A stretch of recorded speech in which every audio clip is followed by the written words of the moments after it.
você sabia que há condições do ser humano ser feliz na face desta terra? Você consegue entender o que eu estou dizendo? Que há condições do ser humano ser feliz na face dessa terra, mesmo em plena dificuldade, em pleno século XXI, essa correria, essa vida agitada que nós vivemos. Com tudo isso, você sabia que temos condições de ser feliz aqui nessa terra? Pastor, como ser feliz? Existem alguns métodos. Eu ainda escrevi no banner, né? Eu escrevi ainda no banner dessa live, né? na indicação, né? Isso foi mantido em segredo, né? Por que foi mantido em segredo? Porque muitas pessoas não sabem esse segredo que eu vou passar para você a respeito de como ser feliz aqui na face da terra. Tem um método a ser praticado para nós alcançarmos a felicidade. Existe um caminho a ser trilhado, que uma vez que for trilhado esse caminho, a felicidade existe. Pastor, é aceitar Jesus. Não, não é só aceitar Jesus. Tem gente que aceitou Jesus e continua vivendo uma vida medíocre. Tem gente que aceitou Jesus e continua vivendo uma vida de tristeza, de desespero e de aflições. Então, existe um caminho a ser traçado. Existe uma regra a ser obedecida para que a felicidade venha fazer parte da nossa vida. Você consegue compreender? E é isso que eu quero passar para você, alguns detalhes. Não vai dar tempo de passar os 10, porque é uma live de perguntas e respostas. Mas existem 10 passos.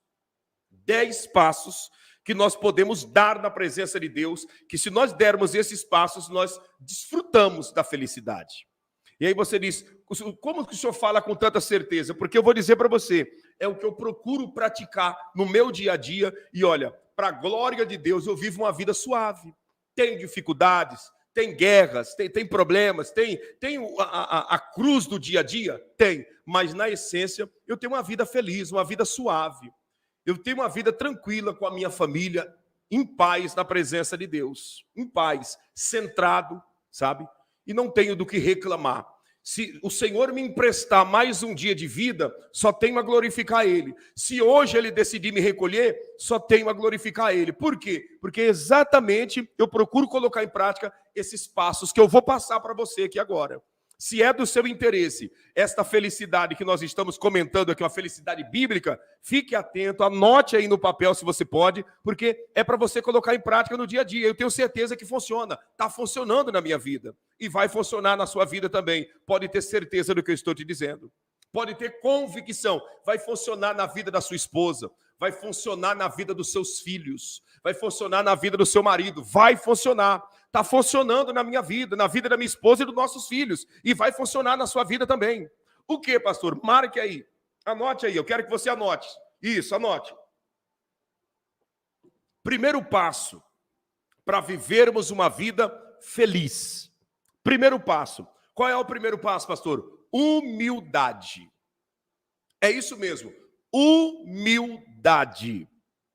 Você quer ser feliz? Procure viver uma vida de humildade.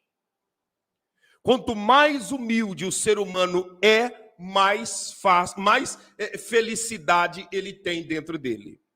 Quanto mais soberbo, quanto mais orgulhoso ou orgulhosa a pessoa é, mais frustrado, mais triste, mais deprimido a pessoa passa a viver.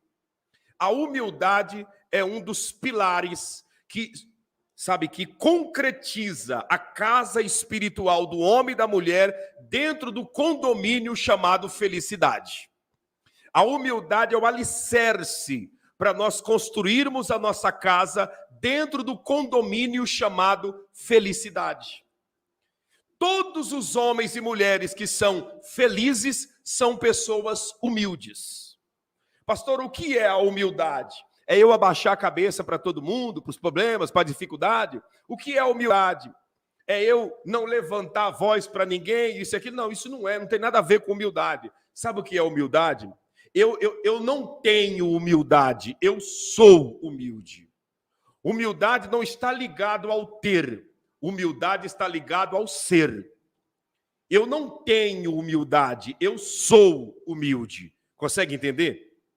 E como que é a humildade? A humildade é você olhar para o seu semelhante e não ver o semelhante mais do que você e nem você mais do que o semelhante. Humildade é você entender, mas não é entender porque os outros falam, é entender dentro de você que a tua casa não te faz melhor do que ninguém, que o teu carro não te faz melhor do que ninguém, que a tua formação acadêmica não te faz melhor do que ninguém, que as tuas viagens e os teus passeios e os teus conhecimentos geográficos não te faz mais do que ninguém, que as tuas amizades de influência não te faz mais ou menos do que ninguém, que o bairro que você mora não te faz mais ou menos do que ninguém. Humildade é você entender que você é igual a todos os demais quase 8 bilhões de seres humanos. Humildade é você entender que você não é mais do que aquele mendigo que está debaixo da ponte. Humildade é você estar dentro do seu carro, no ar-condicionado, em uma BR, e você vê um andarilho que está lá com a trouxa de roupa nas costas, andando naquele solão quente, e você entender que você não é mais do que aquele andarilho. Isso é humildade. Humildade é você entender que você não tem direito de humilhar ninguém, que você não tem direito de chegar lá na fila do supermercado só porque você está com o seu bolso cheio de dinheiro e ali tem um humilde funcionário ou funcionária trabalhando no caixa. Você não tem o direito de apontar o dedo, de humilhar, de levantar a voz, de querer gritar e de querer se sobressair. Porque a pessoa que está ali trabalhando tem uma alma igual à sua, igual à minha, igual à nossa. Isso é humildade. Humildade é lá no seu trabalho, você não querer massacrar os funcionários que estão abaixo de você. Humildade é o patrão não querer pisar no funcionário, porque ele sabe que a empresa, para andar, precisa do tempo, da energia e da inteligência daquele funcionário. Então, humildade, ela está ligada a você entender que você não é mais e nem menos do que ninguém. Quando eu passo a entender que eu não sou mais e que eu não sou menos, então eu sou humilde.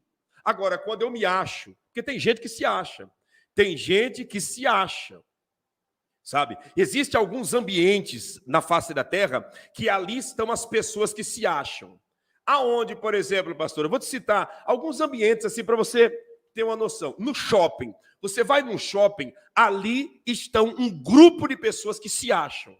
Pessoas que não têm nada de humildade. Porque quem sabe tem condições de colocar um calçado melhor, uma roupa melhor, porque tem um carrinho melhor, chega ali no shopping andando na ponta dos cascos. Você está entendendo? Aquele exibimento, olhar altivo, nariz empinado, se achando acima dos demais. Aí vai comer na praça de alimentação, você vê aquele exibimento, aquele ar de superioridade, aquele sentimento de grandeza. Pessoas que não reconhecem, na realidade, que um dia vai morrer e vai pelo caminho de todos.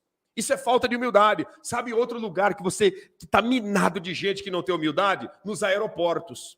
Você chega nos aeroportos e você vê ali, meu Deus, quanta gente exibida. Você quer encontrar pessoas exibidas? Observa quando você vai fazer uma viagem, né? Uma viagem, que você vai pegar um voo, algo semelhante. Quanta gente exibida. Quanta gente soberba. Você olha assim, você vê aquele exibimento, você começa a observar e pensar, meu Deus, será que essa pessoa acha que ela está se sobressaindo? Muitos naquele exibimento, naquele sentimento de superioridade, né? Expondo o seu celular, o seu iPhone, o seu iPad, né? Expondo, né? Aquele exibimento todo, aquele sentimento de grandeza. Muitos deles nem sabem que está indo em direção ao caminho da morte, porque lá na frente, quem sabe, o avião pode até cair. Mas aquele sentimento de superioridade, aquele ar de grandeza, de que está acima de tudo e todos.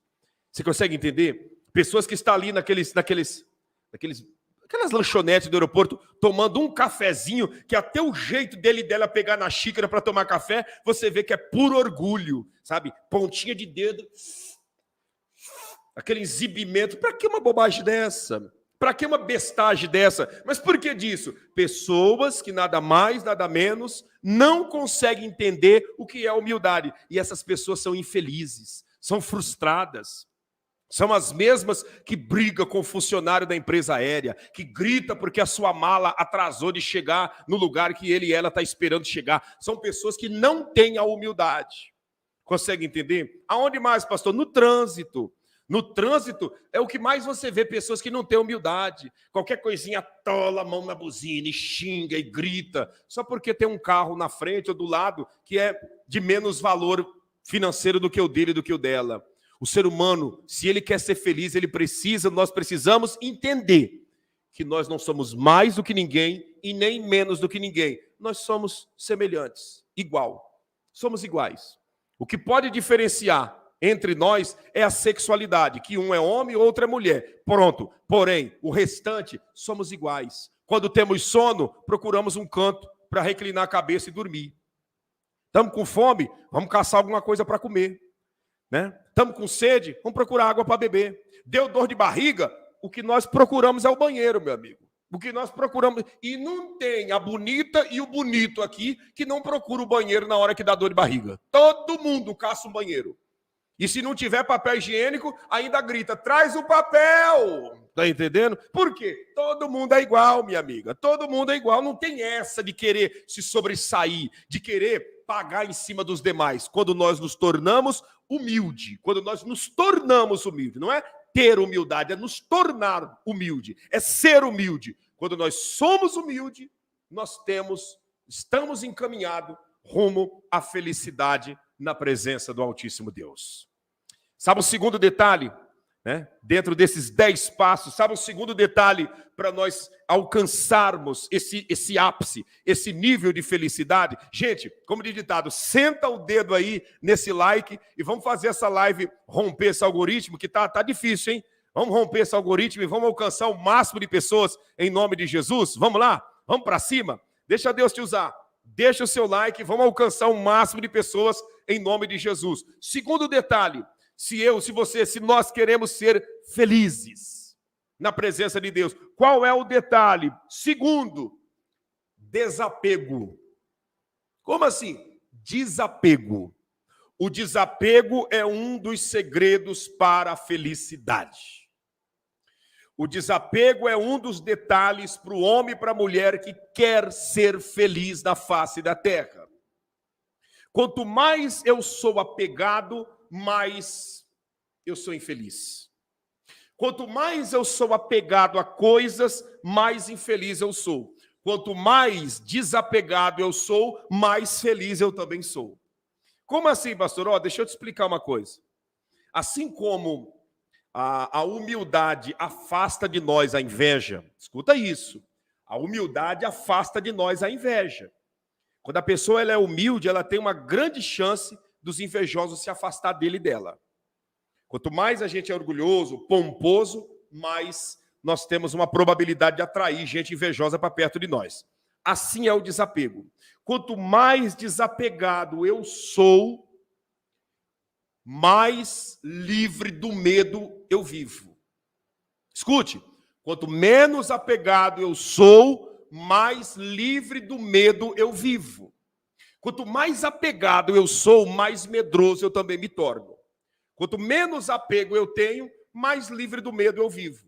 Por exemplo, eu pego, né, em mãos 10 mil reais, 10 mil dólares, e saio de casa a pé, para ir até uma farmácia no horário da meia-noite, eu vou andar olhando para os lados e assustado. Por quê? Porque esses 10 mil que estão no meu bolso, eles fazem dentro de mim o medo gritar, faz o medo predominar, medo do ladrão, medo do sequestro, medo do assalto, medo de perder. É o meu apego. Os 10 mil que está ali vai fazer eu ficar com medo.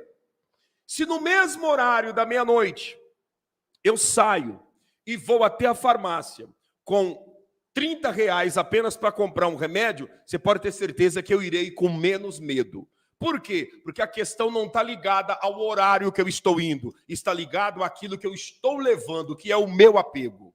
Então, quanto mais apegado eu estou, mais medroso eu vivo. E com medo não tem como ser feliz. Quem é feliz com medo? Quem é feliz com medo?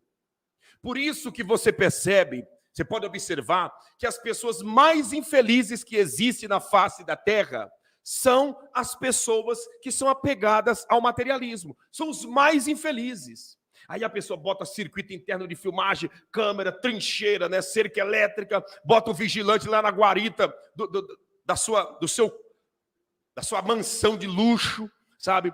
E carro blindado, isso e aquilo. São pessoas frustradas. Tem de tudo, mas não tem felicidade. tem de tudo, mas não pode ser feliz porque os seus apegos o limita ao alcance da felicidade.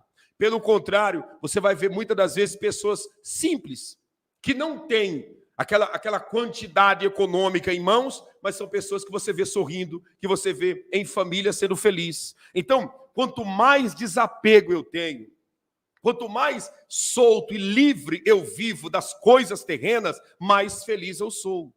Mais feliz eu sou na presença de Deus. Tem pessoas que não conseguem ser felizes por causa dos seus apegos. Você consegue compreender? Desapega. Desapega do material. E você vai ver que a felicidade será uma questão de dias na sua vida. Outro detalhe aqui, eu vou adiantando para nós já entrar nas perguntas. Terceiro detalhe, para mim e para você viver uma vida de felicidade. O que eu preciso fazer? O que nós precisamos praticar? Precisamos viver uma vida de renúncia. Como assim? Renúncia. Escute isso e anote. Renúncia. A renúncia. Obrigado, Newton Dias. Que Deus te abençoe grandemente. Renúncia.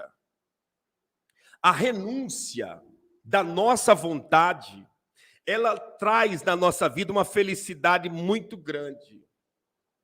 A renúncia da nossa vontade, ela traz felicidade. Por quê? Porque quando eu renuncio à minha vontade, o que predomina sobre mim é a vontade de Deus. E a vontade de Deus é a nossa felicidade. Quando eu renuncio à minha vontade, é a vontade de Deus que predomina. E a vontade de Deus é que eu seja feliz. A vontade de Deus é que eu venha viver uma vida de felicidade. Então, a renúncia é um dos alicerces da felicidade. Por que nós vivemos em uma sociedade triste? Por que nós vivemos em uma sociedade frustrada, em uma sociedade infeliz? Porque a sociedade não consegue renunciar à vontade própria. As pessoas trabalham, comem, bebem, dormem, vai e volta. Tudo para fazer a sua própria vontade. Tudo para fazer a sua própria vontade. É raridade você encontrar na Terra seres humanos que renunciou à sua vontade para fazer a vontade de Deus. Inclusive, até muitos que estão de Bíblia na mão já não conseguem mais renunciar à sua própria vontade para a vontade de Deus predominar. A base da felicidade é a renúncia. Meu amigo, minha amiga, escute. A vontade de Deus ainda é a melhor para nossas vidas e sempre será. A vontade de Deus é a melhor para a tua filha, para o teu filho. A vontade de Deus é a melhor para o teu marido. A vontade de Deus é a melhor para você que é esposa. A vontade de Deus é a melhor para a tua esposa, você que é o marido. A vontade de Deus é a melhor para os teus pais, para os teus irmãos. A vontade de Deus é a melhor para a sociedade. Porém, as pessoas ainda continuam achando que a sua vontade tem que prevalecer. Por isso que a frustração, que a infelicidade tem tomado conta da humanidade. Renúncia. Renúncia. Às vezes a renúncia dói. Por quê? Porque nós queremos o imediatismo, queremos ver acontecer na hora, e aí não acontece, e aí a gente se frustra, a gente começa a questionar Deus. Entenda, pode não estar dando certo aos teus olhos, mas continue renunciando, que logo ali na frente tudo vai se ajustar e o nome do Senhor será glorificado. O nome do Senhor será exaltado. Eu tive uma experiência, eu não vou citar aqui, porque tem coisas que a gente tem que guardar para nós, né? Para acrescentar nossa fé. Mas eu tive uma experiência essa semana agora a respeito de deixar a vontade de Deus predominar, que assim, sabe, foi uma coisa que eu e minha esposa nós ficamos espantados. Por quê? Porque quando nós deixamos a vontade de Deus predominar, sempre lá na frente a gente vai testemunhar e bendizer o nome do Senhor diante da grandeza que Ele fez se materializar. A vontade de Deus ainda é a melhor, por isso pratique a renúncia, viva uma vida de renúncia e você vai ver que coisas grandes irão se materializar na sua vida e na vida de toda a sua família. A renúncia é uma coisa gloriosa, é a moeda de troca entre o ser humano e automaticamente o Altíssimo Deus. Não de barganha, mas a moeda de troca. Eu renuncio à minha vontade e automaticamente Deus, em troca dessa renúncia, faz a vontade dele predominar sobre a nossa vida. Tá bom? Vamos lá para o quarto. Vamos para o quarto detalhe. Vou falar rápido aqui, já está com meia hora de live. Parece que quando a gente se reúne, é sempre assim. Meu Deus do céu, já está indo para meia hora de live, já passou de meia hora. Vamos lá. Olha o quarto detalhe. Você quer ser feliz? Quer viver uma vida de felicidade? Quarto detalhe, intimidade com Deus. Não entendi, pastor. Intimidade com Deus. É isso mesmo. Sabe a intimidade, né? A comunhão, a abertura que você tem com a sua esposa, com o seu marido, com o seu pai, com a sua mãe, com os seus filhos, que não tem segredo, que tudo que se passa você relata. Eu estou falando embasado na minha vida. Tudo que acontece comigo, eu relato para minha esposa. E tudo que acontece com ela, ela relata para mim. E aqui em casa, os nossos filhos sabem de tudo que se passa. Porque não há segredo, não há nada a esconder. Não há nada a esconder. Essa abertura, esse contato, esse não esconder nada um do outro, nós temos que arremessar para com Deus. Intimidade, comunhão com Deus. Sabe o que é intimidade com Deus? Eu vou tentar explicar para você o que é intimidade com Deus. Sabe aquela fala que você tem com a sua esposa, com o seu filho, com o seu marido, que você não esconde nada um do outro? Assim é com Deus. Esse momento de você se retirar do agito do dia a dia, se colocar na presença do Senhor e dizer assim: Senhor, eu estou aqui. Hoje eu estou triste. Hoje eu estou um pouco triste, porque aconteceu tal episódio lá no meu trabalho, e eu peço ao Senhor, não deixe esse mal predominar sobre a minha vida. Não deixe esse mal predominar dentro de mim, não deixa a raiva morar dentro de mim, não deixa o ódio, não deixa a mágoa. Sabe, essa comunhão, essa vida aberta, sem esconder nada, porque tem gente que quando vai orar perante Deus, ele quer maquiar a oração, achando que Deus não conhece a sua intimidade. Achando que Deus não conhece a sua intimidade. Então ele dobra o joelho: Senhor, eu estou aqui, o Senhor sabe que eu não tenho culpa de nada, que na realidade quem errou foi fulano, quem fez foi Beltrano, então o Senhor sabe da minha sinceridade, e Deus sabe da tua sinceridade, e sabe que muitas das vezes, quem sabe a pessoa não está sendo sincera. Então a intimidade com Deus é eu e você chegarmos e se abrir com Ele de verdade. Não nos aproximar de Deus com máscara, não nos aproximarmos de Deus simplesmente querendo ganhar Deus no papo e no bico. Senhor, eu estou aqui, ó, eu vou dar hoje 15%, né, um exemplo, o meu dízimo que eu tenho que dar, eu recebi R$100, eu tenho que dar 10, mas ó, eu vou dar hoje apenas R$5, aí a semana que vem eu trago o restante. Começa a querer negociar com Deus. Meu amigo, busque intimidade com o Senhor. O que é buscar intimidade? Se aprofunde com Deus na comunhão da oração. Se aprofunde com Deus no conhecimento bíblico. Se aprofunde com Deus nas campanhas de jejum que nós fazemos todos os meses. Busque viver uma vida de intimidade com Deus. A palavra intimidade quer dizer conhecimento íntimo, conhecimento profundo que os estranhos não têm. Busque viver uma vida de intimidade com Deus. Não tente negociar um diálogo com Deus, negociar a tua comunhão, negociar a sua vida de caminhada com o Senhor. Pelo contrário, busque viver. Como a Cláudia escreveu, Deus não é Deus de barganha, exatamente. Procure não viver barganhando com Deus, não. Procure viver uma intimidade, uma amizade. Senhor, eu estou aqui. E eu não estou te servindo porque o Senhor faz alguma coisa. Eu estou te servindo porque o Senhor é Deus. Eu não te sirvo pelo que o Senhor faz, eu te sirvo pelo que o Senhor é. Eu não te sirvo pelo que o Senhor me dá, eu te sirvo por aquilo que o Senhor já me deu, que foi o teu próprio filho na cruz do Calvário.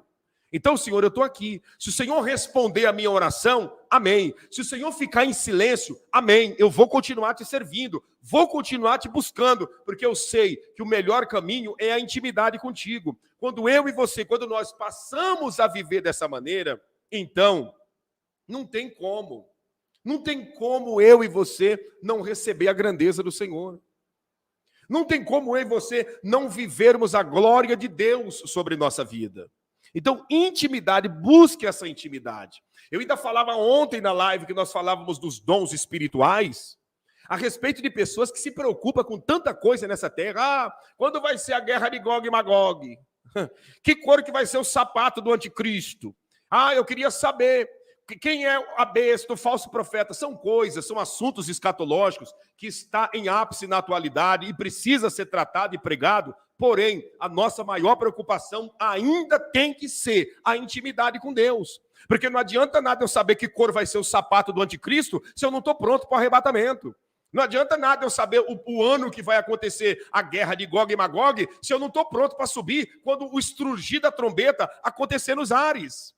Não adianta nada eu saber aonde é a casa do falso profeta se na realidade eu não estou pronto para encontrar o verdadeiro Cristo que está para arrebatar a sua igreja. Então as pessoas estão se voltando, né, para coisas que não levam a nada e esquecendo da verdadeira intimidade com Deus. Esquecendo da verdadeira intimidade com o Todo-Poderoso. Ah, pastor, explica para mim. Gog e Magog vai ser quando? É o ano que vem? Meu amigo, você tem que se preocupar com o arrebatamento.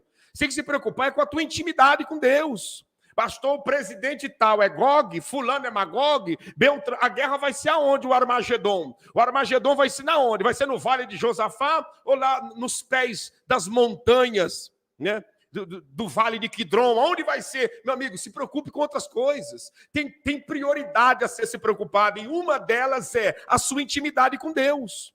A sua intimidade com o Todo-Poderoso. Essas informações sempre iremos passar para você.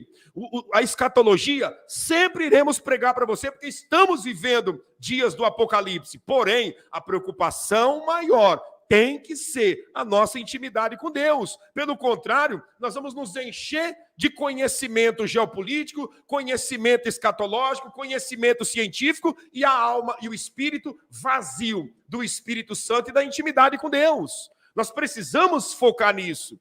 É uma das grandes preocupações que nós, pastores, que vocês têm acompanhado, que a gente tem um grupo de pastores, aproximadamente de 10 a 15 pastores que estamos sempre juntos e ligados e trocando ideia. Uma das nossas preocupações é essa, que o povo descambou para um rumo de se preocupar com o anticristo, com Gog e Magog, de se preocupar com isso e com aquilo, e estão esquecendo da espiritualidade, estão esquecendo da comunhão com Deus. As pessoas se descambou para um rumo de querer saber aonde vai ser a casa do anticristo, de querer saber quantos anos o anticristo tem, se o falso profeta fala quantos idiomas, e umas bobagens que estão esquecendo da intimidade com Deus. Estão esquecendo da comunhão com o Senhor. Meu amigo, temos que falar e vamos continuar falando todas as semanas sobre os fatos que estão acontecendo, a economia que está se descambando para uma nova ordem mundial, tanta coisa que está para acontecer. Mas a prioridade ainda é a intimidade com Deus. Sem intimidade com Deus, todo esse conhecimento é vazio. Sem intimidade com Deus, todo esse conhecimento é vão e servirá para a própria condenação eterna. Tá certo? Busque intimidade com Deus. Vamos lá, eu vou falar só 5, e aí na próxima live eu falo mais 5. Quem sabe no próximo sábado eu continuo esse assunto, que eu vou abrir para perguntas e respostas. Quinto, aí eu vou falar o quinto e depois eu deixo mais os outros 5 para o próximo sábado. Quinto. Qual é o quinto detalhe para nós alcançarmos a felicidade na presença de Deus? O que eu estou te falando vai gerar vida eterna, gera vida eterna. Humildade gera vida eterna. Desapego gera vida eterna. Renúncia gera vida eterna. Intimidade com Deus gera vida eterna. E o quinto, qual que é o quinto, pastor? Introspectiva diária. O que é isso? Introspectiva diária. Isso gera vida eterna. O que é introspectiva diária? Introspectiva diária é nas minhas 24 horas que eu tenho por dia, eu tirar pelo menos de 10 a 30 minutos, no mínimo de 10 a 30 minutos, para mim pegar, sentar, ou deitar, ou fazer qualquer coisa, mas longe de tudo e todos, parar e avaliar. Espera aí. Agora é 1h. É 1h. Deixa eu lembrar aqui o que eu fiz de ontem, 1h até essa 1h de agora. O que eu fiz de bom? Deixa eu ver o que eu pratiquei de bom que gera salvação em mim. Bom, eu ajudei quem precisava, eu dei conselhos bons para fulano, o mendigo que passou na porta de casa, o pedinte, eu dei aqui um pacote de macarrão e 1 quilo, né? 1 quilo lá de farinha. No trânsito, eu ajudei a atravessar aquele velhinho que não estava conseguindo, eu peguei na mão dele e atravessei. Isso foi as coisas boas que eu fiz. Eu orei, jejuei, assisti a live, li a Bíblia, examinei as Escrituras. Tá bom. Ensinei meu filho a lição de casa, Tá bom, isso foi as coisas... Bom, peraí, isso foi os bons. E o ruim? O que eu fiz de ruim? Meu Deus do céu, aquela pessoa lá ligou para mim no telefone e eu fiquei meia hora falando da vida de Beltrano. Eu não podia ter feito isso. Eu não podia ter feito isso porque essa meia hora que eu fiquei falando da vida de Beltrano anulou as coisas boas que eu fiz. Porque o mal atua com mais veemência do que o bem. Meia hora que eu tirei falando mal da vida daquela pessoa e alimentando aquela fofoca, anulou as atitudes boas. Deixa eu ver o que mais que eu fiz de ruim no decorrer do dia. Eu gritei com meu filho e falei uma palavra para ele que não era para falar. Ô, meu pai, me perdoe, eu vou pedir perdão para o meu filho também. Outra coisa, eu falei do meu marido, falei da minha esposa, falei na cara dele coisas que não era para ter falado. Puxa vida, vou pedir perdão. Quando eu e você passamos a viver essa introspectiva diária, meu amigo, não sobra brecha para dentro de nós a raiz de amargura crescer, a rapina das trevas crescer, para dentro de nós o sentimento diabólico predominar, para dentro de nós o sentimento de futilidade predominar. Por quê? Porque eu estou fazendo uma introspectiva diária. Eu não estou avaliando a vida dos outros, eu estou avaliando a minha vida. Eu não estou olhando para a vida de outrem para procurar defeito lá para justificar os meus. Não, eu estou procurando os meus defeitos para me melhorar na presença de Deus. Então, essa introspectiva diária precisa acontecer em nossa vida. Nós precisamos em um dado momento. O momento mais ideal é aquela meia hora antes de dormir, você parar e deitar na sua cama, sabe? Deitar na sua cama e começar a refletir. O que eu fiz de bom nesse dia, nessas 24 horas? Eu estou indo dormir agora meia-noite. Deixa eu ver o que eu fiz de meia-noite de ontem até essa meia-noite de hoje. E começar a fazer essa introspectiva diária para você avaliar o que foi feito de bom e o que foi feito de ruim. Dentro desse que foi bom, agradeça a Deus. Dentro do que foi ruim, peça perdão a quem precisa ser pedido. E, no demais, peça perdão a Deus e busque se aperfeiçoar. Porque a introspectiva diária não é para avaliar a vida de ninguém, é para avaliar a nossa vida própria. Às vezes nós julgamos tanto quem nos rodeia e esquecemos de nos julgar. Às vezes nós avaliamos tanto quem nos cerca e esquecemos de avaliar nós mesmos. Beltrano tem inveja de mim, fulano falou de mim, ciclano disse isso, Beltrano disse aquilo. Deixa as pessoas viverem a vida deles e agora é momento de nós fazer uma introspectiva nossa. O que eu fiz de bom? Quais foram os pensamentos que predominou na minha cabeça nessas últimas 24 horas? Foram pensamentos bons ou ruins? Se eu pegar todo essa selecta de pensamentos e colocar num liquidificador, será que é veneno ou é energético?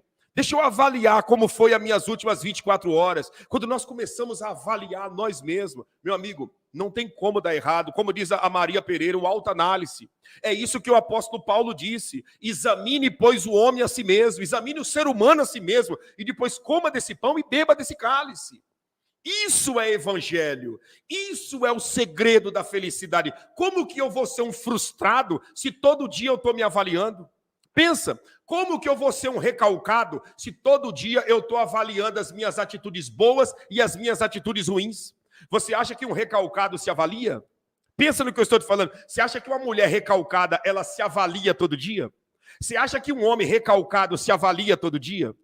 Você acha que um homem cheio de rapina, uma mulher cheia de rapina por dentro, se avalia todo dia? Não. Uma pessoa dessa não se avalia há anos, ou nunca se avaliou. E por isso, o mal vai se alastrando dentro da pessoa, se alastrando, ao ponto que a pessoa ela nem se reconhece mais. Ele nem se reconhece, ela não se reconhece mais. Chega ao ponto de olhar e dizer assim, quanta gente, quem sabe você já ouviu, a pessoa dizer assim, eu não estou me reconhecendo.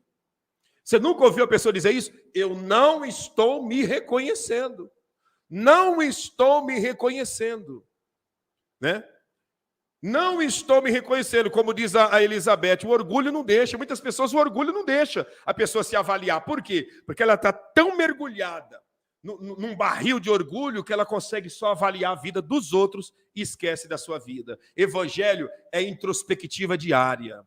É análise diária de si mesmo, para que nós possamos crescer na presença de Deus, para que nós possamos florescer. Deixa eu avaliar, como que eu estou tratando a minha esposa? Estou tratando ela como ela merece? Estou cuidando dela? Estou cercando ela, protegendo dentro daquilo que ela precisa? Deixa eu avaliar. Estou protegendo o marido? Eu estou cuidando dele? Estou dando assistência para ele como ele precisa? Eu estou cuidando dos filhos? Estou dando assistência? Estou deixando faltar alguma coisa? E não é só o que comer e o que beber, mas é principalmente o olhar de cuidado, o olhar de atenção. Eu estou cuidando? Como que está a minha vida? Quando nós começamos a fazer esse análise, meu amigo, não tem como dar errado, não tem como a frustração tomar conta de nós. Pense nisso, pense nisso. Como diz a Cláudia Santana, é olhar para dentro de nós o que não presta, deletar. Exatamente.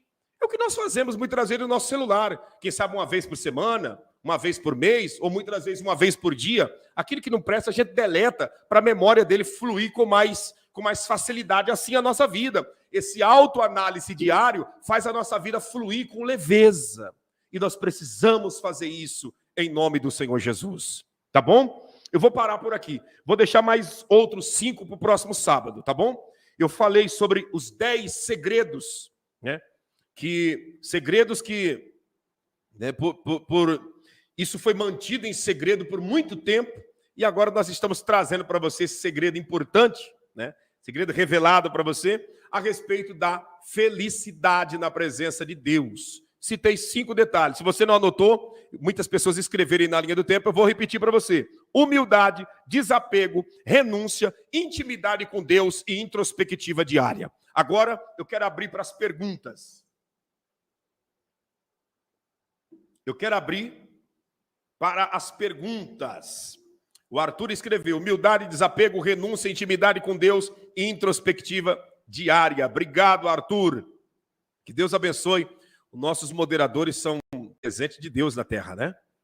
São presente de Deus na terra, pessoas que Deus plantou aqui no nosso ministério para a gente caminhar junto e produzir frutos de arrependimento na presença de Deus.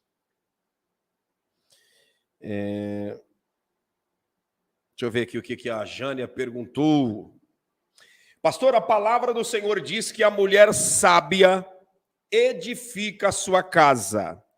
Qual é essa sabedoria que a Bíblia fala e como obter essa sabedoria? A mulher sábia edifica a sua casa. Preste bem atenção no que eu vou dizer para você diante dessa orientação do sábio Salomão.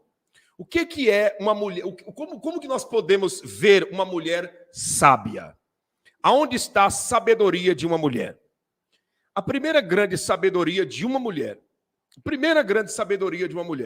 Escute o que eu estou dizendo. A primeira grande sabedoria de uma mulher. Ela é uma mulher ligada nas coisas espirituais. Isso daí já começa a fazer dela uma mulher sábia. Se ligar nas coisas espirituais. Quando dentro de um lar tem uma mãe, tem uma esposa que é ligada nas coisas espirituais, nas coisas de Deus, esse lar tem tudo para arrebentar na presença do Senhor. Essa mulher, ela é espiritual. Ela carrega, podemos dizer, o peso da responsabilidade espiritual da família. Por mais que o marido ora, por mais que os filhos sirvam a Deus, a base da espiritualidade de uma família está na esposa. Você pode ter certeza do que eu estou te falando.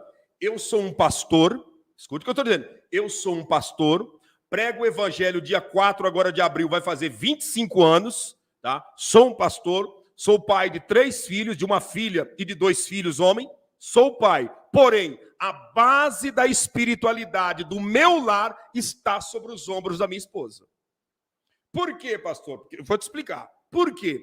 A base da espiritualidade de um lar está sobre a esposa. Porque o homem recebeu a incumbência da parte de Deus de cuidar do jardim.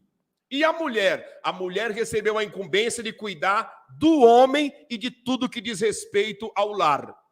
Então, na família, o homem tem a responsabilidade de cuidar do jardim. O que é o jardim? É eu sair à procura de trazer suprimento para casa, de ser o responsável pelo respeito. Molecada está virando a casa de perna para o ar. A minha voz como homem tem que ser uma voz ativa, à altura de eu falar, e a criançada tem que Se assentar. Se eu, como pai, não tenho voz ativa de falar, estou falando e a molecada está virando o sofá de perna para o ar, a geladeira de perna para o ar e a bagunça continua, que homem sou eu? Então, o homem tem a responsabilidade de cercar o jardim e de trazer autonomia, responsabilidade, respeito. E a mulher? A mulher, ela cuida do homem e de tudo que diz respeito ao lar, que é o quê? A espiritualidade, o cuidado, o trato, cercar. Isso é a função da mulher. Então, o primeiro detalhe que prova e que mostra uma mulher sábia está em ela espiritualizar a sua vida e o seu lar. Espiritualizar a sua vida e o seu lar.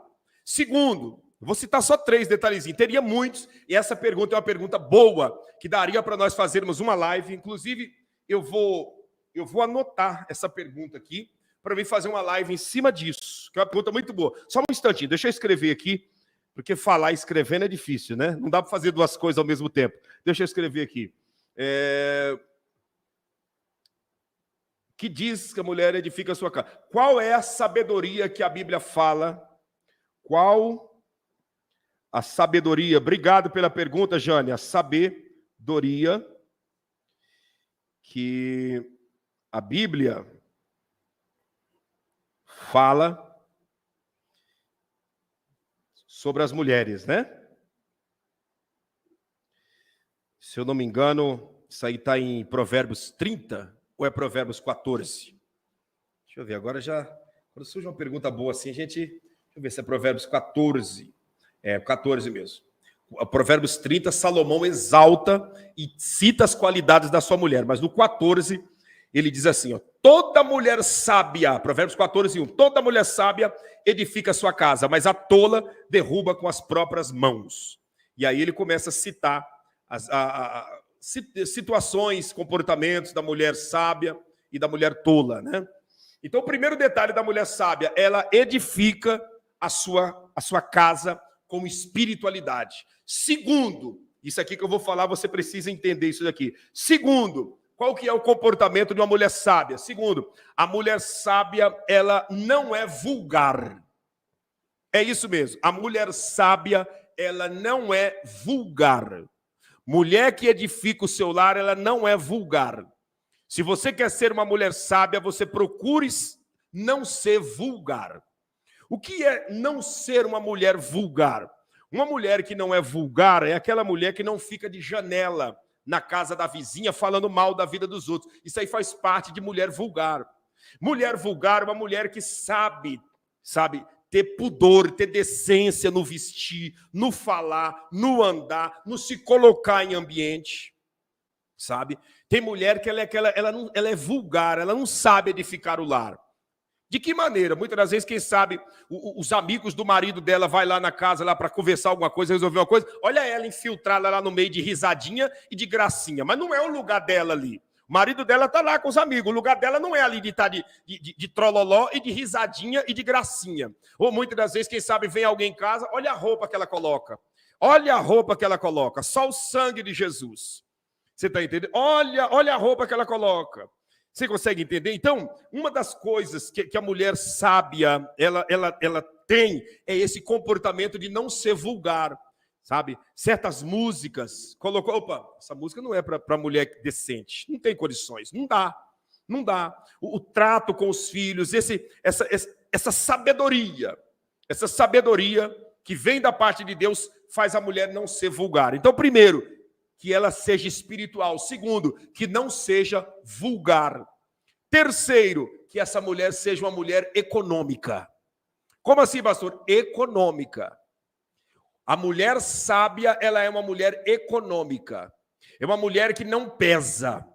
Ela não pesa para o marido. Ah, graças a Deus eu não peso porque eu trabalho. Mas mesmo trabalhando, mesmo você ganhando o seu dinheiro, se você é uma mulher sábia, você não é uma mulher que gasta muito. Pelo contrário, você pensa em entesourar, porque você sabe que o amanhã pertence a Deus, mas tem filhos envolvidos na história, tem muita coisa envolvida e não vale a pena ficar estourando e gastando. Então, a mulher sábia, ela é uma mulher econômica. É uma mulher econômica, não é aquela mulher que vive, esbanjando. Que vive esbanjando e gastando. Por quê? Ela pensa, peraí, eu tenho filhos, Depois dos filhos vem os netos. Então ela começa a pensar, puxa vida, eu sei que Jesus está voltando. Eu sei que a qualquer momento ele vai voltar. Porém, mesmo Jesus estando para voltar, eu tenho que economizar. Porque e se a crise vier, o que será dos meus filhos? O que será do nosso futuro? Então, a mulher sábia que edifica a casa é uma mulher econômica. Ela não vive correndo todos os dias em cima do marido, querendo que o marido... hoje eu quero pizza. E amanhã? Amanhã eu quero que você traga, né? Que você compra os enlatados, isso e aquilo. Não, ela é uma mulher econômica. Ela come pizza, ela passeia, ela faz o que tem que ser feito, mas na decência e sendo econômica. A economia de uma mulher é a base da prosperidade de um homem. Uma mulher econômica tira o homem do monturo e coloca ele assentado no meio dos grandes. Todo homem grande, todo homem próspero, todo homem bem-sucedido tem uma mulher do lado dele que segura a rédea.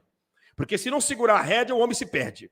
Se não tem uma mulher que segura a rédea, o homem se perde. Quando pensa que não, ele está investindo em som de carro. Quando pensa que não, ele está investindo naquilo que não vai levar a nada. Quando pensa que não, olha ele investindo, né? Toda semana um churrasco em casa. Toda semana um churrasco. Toda semana um passeio. Mas se ele tem uma mulher econômica, uma mulher que tem rédea, ela vai dizer o quê? Não, chega de churrasco, homem. Para. Senão nós não vamos ter nada na vida. Segura. Mas eu estou com dinheiro. Não, homem, segura. Está com dinheiro hoje. Mas dali a pouco, se começar a comer muita carne aí, esse dinheiro se acaba. Segura. Essa é a mulher sábia. Você está entendendo? Na realidade, tem muitas mulheres aqui que sabem do que eu estou dizendo. Sabe do que eu estou falando. A mulher sábia, ela faz o marido prosperar porque ela segura a rédea. Isso já vem lá desde o Jardim do Éden. Eva botou tudo a perder porque ela foi uma mulher que ela não soube administrar. Se Eva soubesse administrar, Adão não caía em pecado. De maneira nenhuma. O homem não se ergue sozinho, criança grande, é mais ou menos isso.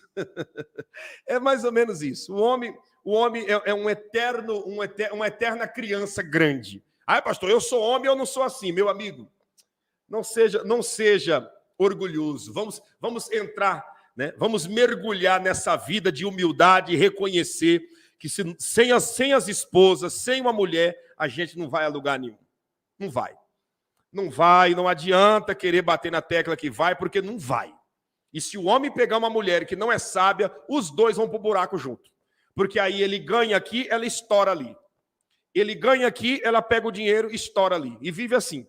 Sempre com a vida econômica arrebentada, atritos dentro de casa porque estão arrebentados e a comunhão não anda e a situação é aquela guerra terrível, aquela guerra doida. Então, nós precisamos entender isso. Eu citei 3 detalhezinhos que provam, mas eu já marquei a pergunta aqui da Jânia para a gente trazer com mais precisão uma live sobre a diferença da mulher sábia para a mulher tola na presença de Deus. Tá bom? Deixa eu ver aqui. Deixa eu ver. Sim, eu e meu esposo renunciamos muita coisa para fazer a nossa casinha e começamos a ter nossas coisas. E Deus tem abençoado. É assim. Quando o casal se une, né? Encabeçado por um homem e em concordância com a mulher, porque o homem tem a missão, a mulher tem a submissão. E essa questão de submissão, as pessoas não entendem o que significa submissão. Que negócio é esse de mulher submissa? As pessoas não entendem o que significa a palavra. A sociedade feminista, a sociedade dos dias atuais não entende o que é isso. O que significa a palavra submissão. Eu tenho a missão. Minha esposa tem a submissão, ou seja, uma missão abaixo da minha. A palavra submissão quer dizer abaixo da missão principal.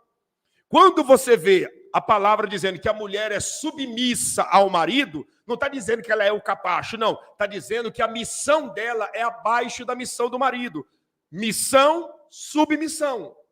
Você está entendendo? Missão, submissão. E as pessoas na sociedade hoje em dia não entendem isso. Não entende isso. A Vila Barbosa, aqui em casa eu sou o Július. Segura tudo, conta até os centavos, né?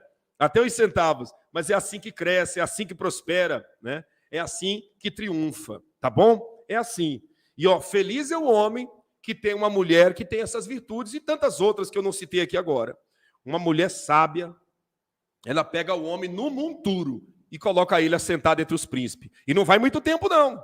Não vai muito tempo, não. É uma questão de dias. Ela pega ele e vai daqui, vai dali. Quando pensa que não, já dá um gás nele e ele já se incentiva e já se sente animado e começa a correr para lá e para cá. Quando pensa que não, olha os dois conquistando. Olha os dois vencendo. Olha os dois fluindo. Olha os dois indo para cima. Por quê? Porque é assim que funciona na vida de uma mulher sábia. Deixa eu ver aqui.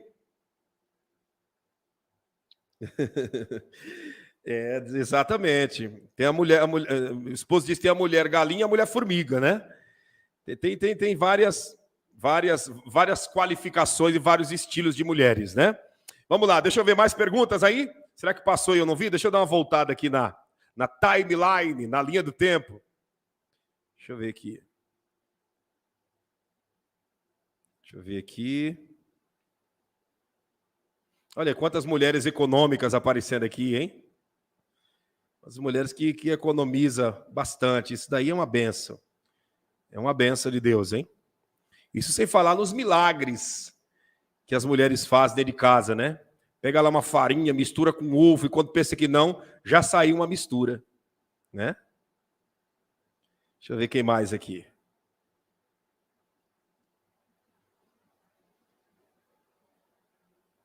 O caso da Luzia Aparecida é uma realidade, né? Fui casada por 12 anos, nunca adquiri nada. Hoje faz 12 anos que é divorciada. Tenho casa, moto, Deus tem me abençoado. É porque também, com certeza, eu não sei, não conheço quem foi a pessoa e também não posso falar, né? Mas casos semelhantes a esse, muitas das vezes é um marido também que não quer nada com nada, né? Não quer nada com nada. Aí fica difícil de crescer, né? Aí fica difícil de crescer. Mulher pode ser guerreira o que for. Se casar com um homem que não quer nada com nada, aí fica difícil, né? Fica difícil. Deixa eu ver aqui. Deixa eu ver aqui o que mais. Cadê as perguntas? Cadê as perguntas, hein? Vamos lá, gente? Vamos lá, já já eu vou terminar. Já já eu vou terminar. Comida que sobra congela. Equilíbrio, tem mulher buscando de Deus esse equilíbrio. A Fry deu uma interpretação aí do que esqueci, passou rápido aqui o nome agora para me lembrar aqui. A formiga junta, né? A galinha espalha, né? Exatamente. O homem preguiçoso é uma derrota, é uma treva, né? A verdadeira treva. Deixa eu ver aqui. Cadê as perguntas, gente? Vamos lá, vamos para cima. Vamos fazer acontecer? Tá baixa essa nossa audiência, tá baixo o like. Deixa Deus te usar aí, chama o povo. Chama o povo para nós alcançarmos o máximo de pessoas possível dentro dessa live, dentro dessa oportunidade. Vamos lá, vamos para cima. Deixa eu ver aqui quem mais.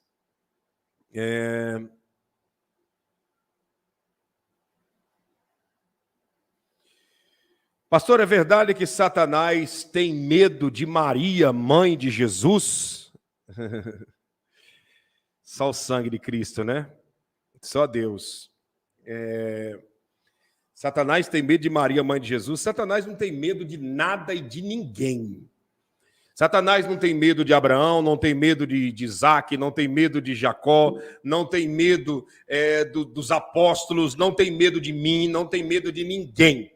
Não tem medo de Maria, não tem medo de ninguém. O único que Satanás bate continência e cai por terra derrotado é diante do nosso Senhor e Salvador Jesus Cristo, o qual tem o nome que está acima de todo o nome.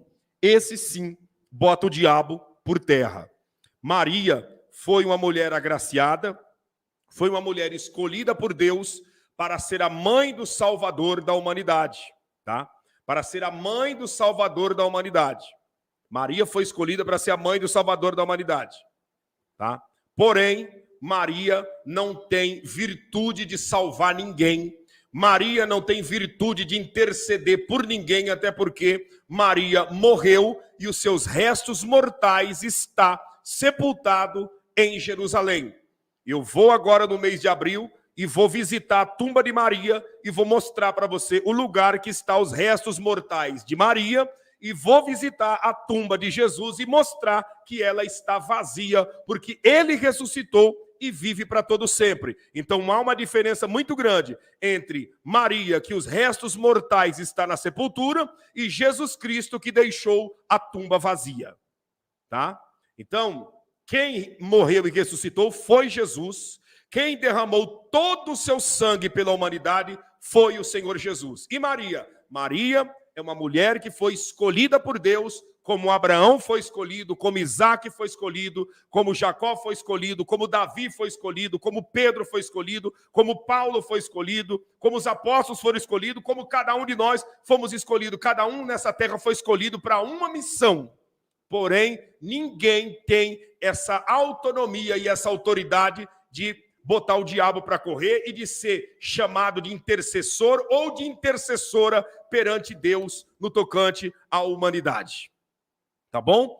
Vou estar em Jerusalém e vou filmar e mostrar para você a tumba de Maria, onde estão os restos mortais de Maria. Tá lá, os restos mortais. Tá? Lá em Jerusalém, os restos mortais de Maria. E vou na tumba que Jesus deixou vazia, porque ele ressuscitou e vive para todo o sempre. Tá? Então, essa história que Satanás tem medo de Maria, ninguém expulsa demônio em nome de Maria. Ninguém. Demônio nenhum sai em nome de Maria. Os demônios são repreendidos em nome de Jesus, porque ele disse, em meu nome expulsarão os demônios, curarão os enfermos, e se beber alguma coisa mortífera, não lhes causará dano algum. Tá bom? Deixa eu ver aqui. O diabo tem medo de crente que ora e jejua. Satanás tem medo do Jesus que está na vida do crente que ora e jejua. Não é do crente, é do Jesus que está na vida do crente que ora e jejua. Tá? Se Jesus não estiver na vida do crente que ora e jejua, o diabo não vai ter medo. O diabo só tem medo de Jesus Cristo e de mais ninguém. Então, é isso que nós precisamos entender. Deixa eu ver quem mais aqui. Fez perguntas. Vamos lá. Deixa eu ver aqui. Deus abençoe, Luiz Cordeiro. Primeira vez está conosco. Deus te proteja e te guarde. Deixa eu ver aqui. Isolete Regina, acho que estou invisível. Tá não. Teu nome está aqui. A sua pessoa está invisível que eu não estou vendo, mas o nome está aqui e eu estou vendo, viu? Deus te abençoe. Deixa eu ver aqui a pergunta que foi feita, que eu estou procurando aqui perguntas. Cadê as perguntas, hein?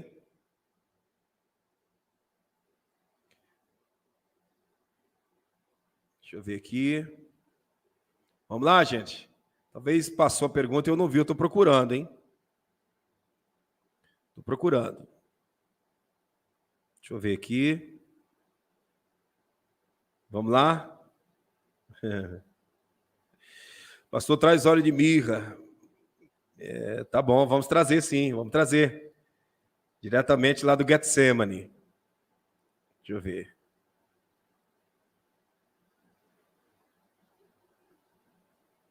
Deixa eu ver aqui. As perguntas ficou longe quando eu fui responder aqui, hein?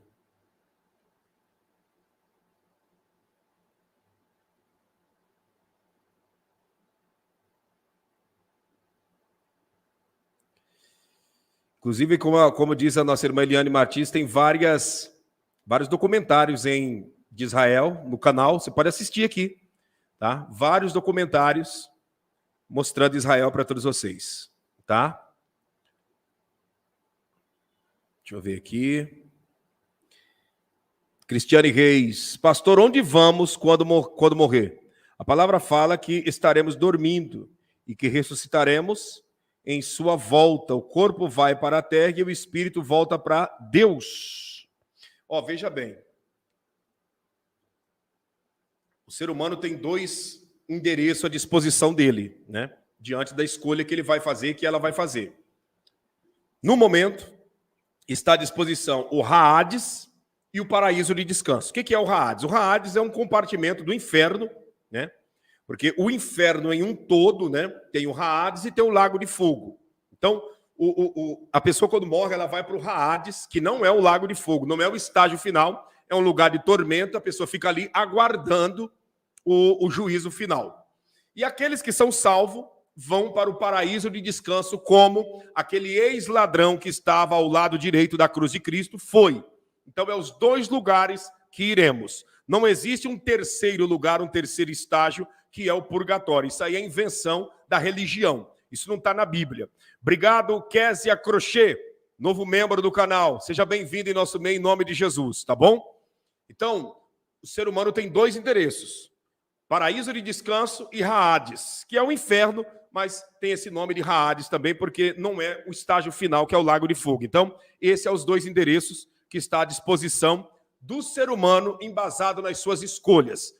Deus não manda ninguém para o inferno e o diabo não leva ninguém para o inferno. É a pessoa que vai optar por ir para esse lugar através das suas ações e das suas escolhas aqui na face desta terra. Deixa eu ver aqui quem mais, as demais perguntas. Deixa eu ver aqui.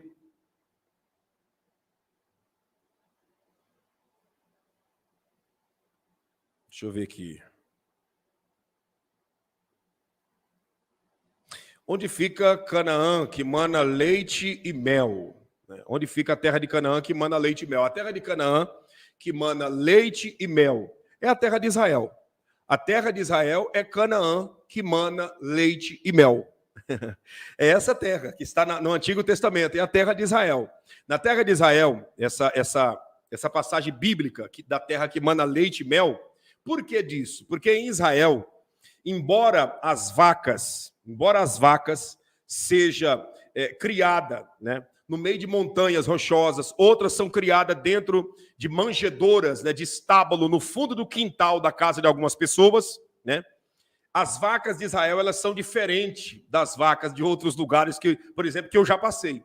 Por quê? Porque as vacas lá, o seu ubre, né, o seu ubre enche tanto de leite que elas começam a andar dentro dos espaços e começam a derramar leite pelo chão.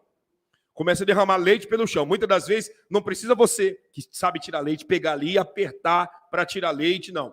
Só de colocar o balde embaixo já está jorrando, manando leite, né, do peito da vaca, do ubre, né? Então, por isso que tem essa fala, a terra que mana leite e mel. Leite por quê? Porque as vacas de Israel, o peito dela joga leite. Então, se não tirar, fica derramando pelo chão o dia inteiro. E mel, por que mel? Porque nas rochas de Israel, nas rochas que tem Israel, tem um tipo de abelha que faz um mel, que é um mel tão doce, com sabor e com cheiro diferente do mel da abelha Europa, da abelha Jataí, ou de qualquer outra abelha, né, da arapuá, ou de qualquer abelha que a gente consome o mel, do melado de açúcar. É um mel diferente, é um mel assim cheiroso, que tem o cheiro do lírio dos vales, e um gosto diferente que não dá para te explicar, sabe? É um gosto diferente que não dá para te explicar. Você pega aquele mel e você coloca na romã, sabe? Coloca na romã e você come assim, aquilo te traz uma sensação muito diferente. Por isso que lá em Israel eles consomem muita romã com mel, né? E porque o mel ele tem um gosto diferente. Então é a terra que mana leite e mel, o mel tirado da rocha e o leite que derrama do ubre das vacas. Por isso esse provérbio da terra que mana leite e mel, a terra de Canaã, a terra da promessa, que em breve se tornará a nova Jerusalém. Deixa eu ver quem mais aqui. Deixa eu ver.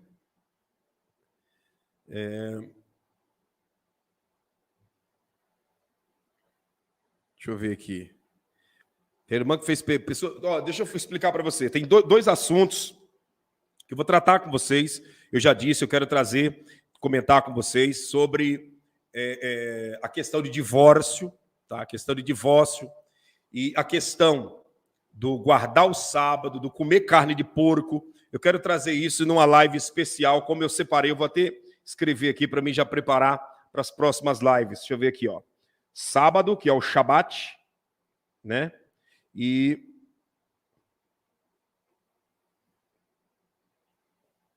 food, carne de porco, né?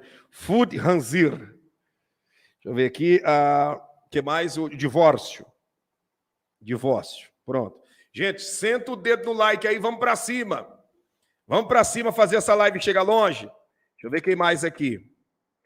Pastor, o senhor poderia falar do batismo com o Espírito Santo? Olha, eu comentei, entre lá na live de ontem, que eu expliquei, gente, sobre batismo com o Espírito Santo, sobre como saber se eu sou ou não sou batizado com o Espírito Santo. Para nós não repetirmos esse assunto nessa live também, assista a live de ontem, que você já vai ver que está lá a resposta, tá bom? Deixa eu ver aqui quem mais aqui. Acerta, Luiz Cordeiro, isso mesmo. Deixa eu ver aqui quem mais aqui. Nós vamos orar já, tá bom? Jorge, Sandra, vamos orar pelo seu filho, sim. Você pode falar a respeito do canhoto? Canhoto, qual canhoto? Qual seria o canhoto? Talvez eu não entendi o código. Tenta passar para mim aí com mais clareza. Não fale, quem sabe, o assunto, que pode restringir a live, mas tenta explicar o que significa mais ou menos o canhoto, que eu falo aqui. Deixa eu ver aqui.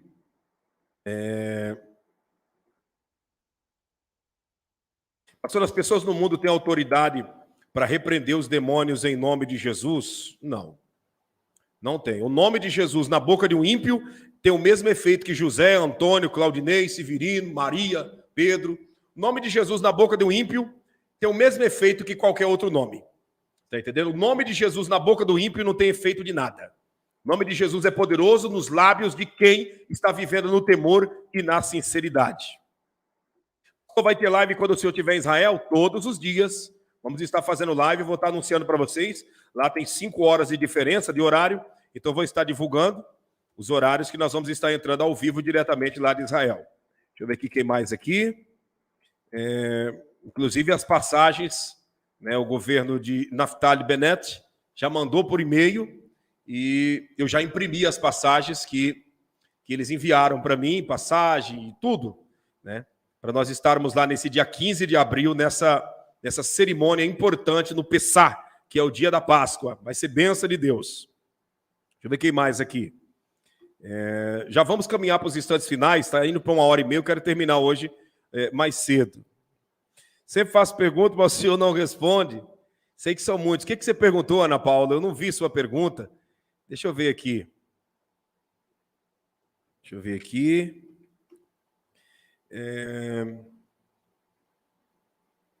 Tem pessoa perguntando, pastor, mesmo sem o papel, né? Sem o papel, o senhor vai para Israel? Agora mudou algumas questões para você entrar em Israel, né? Para entrar em Israel mudou algumas questões, não se faz necessário esse papel que foi perguntado aqui, não se faz necessário desse papel, tá? Não é necessário esse papel para entrar. Até alguns dias atrás era necessário, mas a partir de então foi liberado e já não vai mais precisar deste papel para entrar lá em Israel. Então, nós vamos lá, vamos estar lá, tá bom? E diante dessa convocação que foi feita, né? Eu não estou indo fazer um passeio, não estou indo fazer uma viagem por ir. Eu estou indo porque eu fui convocado pelo governo de Israel e eu estou indo para lá.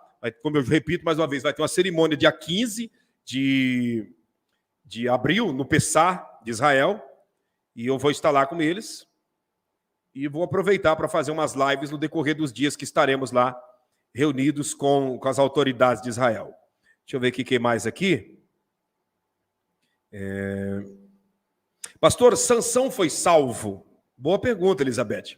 Sansão foi salvo. A Bíblia diz que Sansão estava cego, humilhado, seu cabelo começou a crescer, e ele então entrou no templo de Dagon, todo descredibilizado, e ele fez uma oração e disse, Senhor, eu te peço, nem que seja pela última vez, me dê e me devolva a força que outrora eu tinha.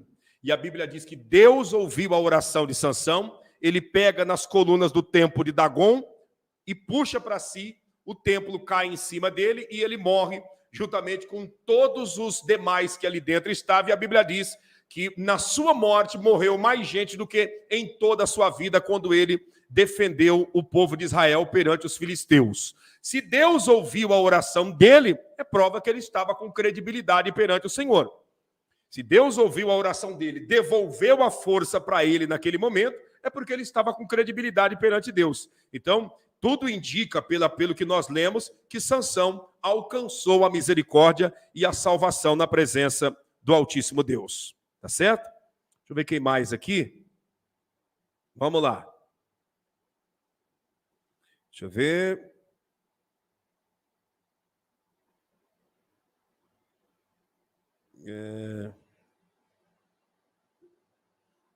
Pastor, em que lugar que o maná desceu do céu? O maná desceu do céu no deserto, né?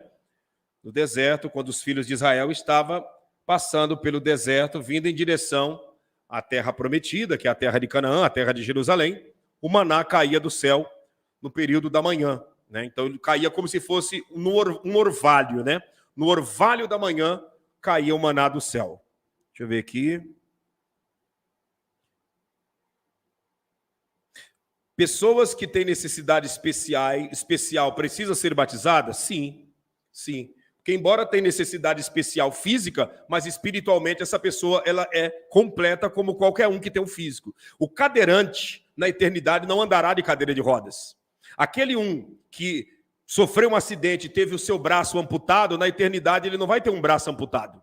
Aquela pessoa, por exemplo, que nasceu com um problema de paralisia nas pernas, nos braços, ou tem algum problema que o atrofiou, lá na eternidade você terá um corpo perfeito. Então, o batismo nos arremessa para a eternidade e não para uma vida física. Então, se faz necessário sim, porque o batismo é o cumprimento de uma vida de arrependimento na presença de Deus. Eu me arrependi dos pecados, nasci de novo, e o batismo é o sepultamento daqueles que morreram para o mundo e nasceu em Cristo Jesus. Deixa eu ver aqui. Deixa eu ver quem mais aqui. Deixa eu ver aqui. As perguntas estão distantes.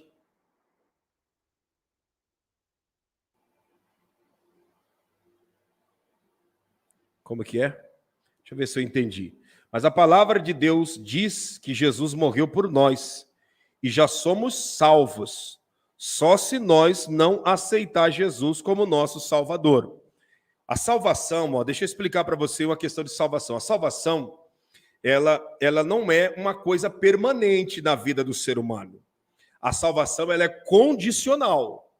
Como condicional, pastor? Assim como a comida que eu como diariamente não é um alimento permanente na minha vida, mas eu preciso todos os dias da manutenção do alimento para mim me manter vivo aqui nessa terra, a salvação aqui na terra é do mesmo jeito.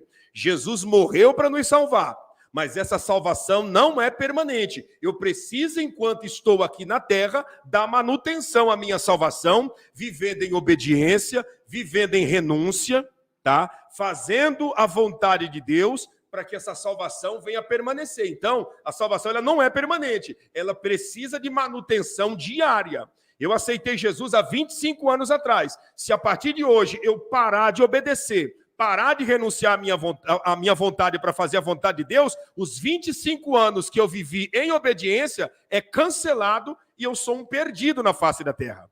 Então, não é aceitar Jesus e uma vez salvo, sempre salvo. Não. Eu aceito Jesus e todos os dias eu dou manutenção a essa salvação que não é permanente, mas precisa ser mantida. Como a comida não é permanente. Eu não almoço hoje e vou ficar sem comer para sempre. Não. Eu preciso almoçar todo dia, jantar todo dia, comer todo dia, beber água todo dia, para que a minha vida venha a ser mantida aqui na terra. Assim também é a minha salvação. Preciso todo dia obedecer, todo dia renunciar à minha vontade para que essa salvação venha a permanecer. Se eu parar de obedecer, se eu parar de renunciar, mesmo Jesus tendo morrido por mim, eu não sou salvo. Eu sou um perdido. Como tem muitos que estão por aí, que um dia aceitou Jesus, mas parou de obedecer, parou de renunciar e o nome foi apagado do livro da vida. Tá certo? Deixa eu ver aqui outra pergunta. Fala sobre tatuagem. O que você pergunta sobre tatuagem? O que seria? Se tatuagem é permitido na Bíblia Sagrada? Se é permitido tatuagem? Eu vou te dar um exemplo aqui para você entender.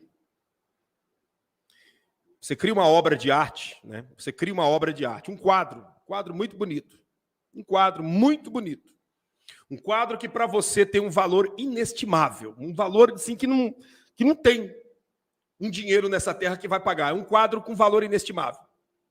Você pega esse quadro, você faz ele e de repente eu pego esse quadro seu e rabisco ele para todo lado, cheio de rabisco, disso e aquilo. Você vai ficar triste ou feliz? Explica para mim. Um quadro com valor inestimável, eu rabisco ele todinho. Qual seria a sua reação? Qual seria a sua reação? Eu fiz esse quadro com muito carinho e aí, de repente, você faz esse quadro com muito carinho e, de repente, eu venho e rabisco todo esse quadro. O que você me diz? Você ficaria feliz ou triste? Qual seria o seu comportamento? Qual seria a sua atitude? Fala para mim. Qual seria a sua atitude de eu pegar esse quadro, rabiscar ele todinho? Qual seria a sua atitude? Diga para mim. Qual seria a sua atitude?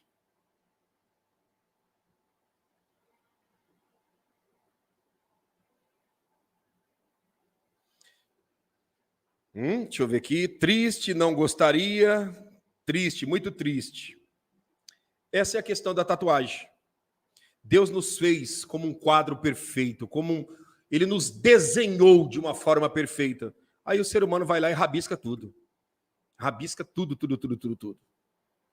Rabisca tudo, né? E automaticamente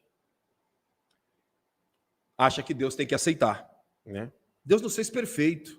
Por que eu vou rabiscar meu corpo? Fala para mim, por que eu vou rabiscar se Deus me fez perfeito? Sabe? E aí outros rabiscam colocando nome de demônios, foto de demônios, umas coisas assim que não tem nada a ver. A pessoa está tatuando Satanás no seu corpo, entende? Pastor, eu tatuei o nome do meu filho, da minha filha. Sei lá, cada um tem uma concepção, tá?